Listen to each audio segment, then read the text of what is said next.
Je suis Christelle, je suis mère de famille, puis je suis épouse aussi. Je suis étudiante à l'Université d'Ottawa en dernière année en médecine moléculaire et je sers Dieu à l'Église, le centre, dans le département de la musique, dans la louange. Si je vous dis que je l'ai bien vécu, ça serait un vrai mensonge. C'était très, très difficile pour moi parce que quand l'année a commencé, l'année avait très, très bien commencé pour moi. J'avais des très, très bonnes nouvelles. J'avais des choses pour lesquelles je priais depuis longtemps et que Dieu m'a répondu. Dieu nous a fait du bien. Et tout d'un coup, les choses commençaient à s'écrouler. Tout d'un coup, il y avait la maladie, la COVID-19 qui commençait à prendre de l'ampleur, et puis les aéroports qui commençaient à fermer, les églises qui fermaient, les études. Et puis moi, je l'ai mal vécu au début, j'ai vraiment mal vécu, je savais pas qu'est-ce qui allait m'arriver, j'étais complètement perdue. Mais je sais qu'à un moment, j'ai dû me reprendre moi-même, et puis m'asseoir, et puis commencer à réfléchir.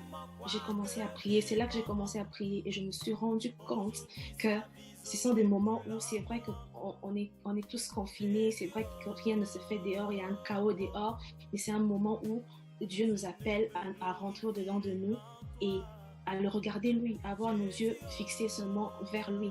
Je me rappelle qu'au début, et c'est là que j'ai compris l'importance de pouvoir demeurer dans la présence de Dieu, de pouvoir avoir une certaine intimité avec Dieu, parce que ça nous aide à voir loin, ça nous aide à avoir un regard sur le futur, sur notre lendemain et de le préparer dans la prière. Peu importe ce qui arrive, je vais retourner dans la présence de Dieu, je vais prendre encore plus et pour regarder tous mes projets que j'avais mis en pause pour telle ou telle autre raison. C'est vraiment cette perspective-là qui m'a aidé à retrouver ma soif pendant ce moment de confinement. J'ai vraiment eu peur. J'ai eu peur. Je ne sais pas pour vous, mais moi, j'ai vraiment eu peur. J'ai vraiment eu peur. Je suis ici avec ma fille. Mon mari n'est pas présentement avec nous. Moi, j'ai vraiment eu peur. J'ai comme, qu'est-ce que je fais toute seule avec mon enfant? Qu'est-ce que je fais? Comment cette maladie est en train de tuer les gens? Comment je fais pour me protéger mon enfant? Qu'est-ce qui va se passer? Qu'est-ce qui m'attend demain? J'avais vraiment eu peur. Et puis, j'étais en pleine préparation pour mes examens. C'était encore un stress davantage. C'était le chaos. C'était vraiment le chaos. La prière, puis la louange. La prière et la louange. J'ai commencé à prier.